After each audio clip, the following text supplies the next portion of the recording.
दिला टाळाचे ठोके मोजा फक्त तुम्ही कसे टाळाचे ठोके कोणत्या अभंगावर कोणत्या चरणावर 2 द्यायचे का 3 द्यायचे बाबा बरोबर का हे नाही वाटत तुम्ही ते टकराम टकराम टकराम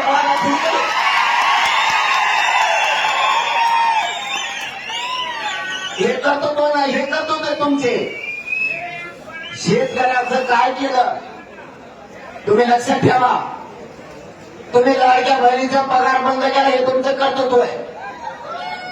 तुम्ही दलित मुस्लिम मराठ्यात वाद लावले हे तुमचे कर्तृत्व आहे तुमचे कर्तृत्व सुपेल सांगावं की मला रात जाईल कारण मी तेवढा निभारे तुमच्या तोडीस तोड आणि शिव्यानं सांगतो तुम्हाला तुम्ही जर आमच्या आई बहिणीला हल्लं सुद्धा तुम्हाला बोलत नसतो तेवढी सभ्यपणा आमच्यात आहे तुम्ही काय सांगितलं हल्ल्यावर महे पोलीस आहेत मह्या पोलिसालाच हल्लं म्हणून तुम्ही आमच्या अंतरवालीच्या मावल्यावर त्यांच्यावर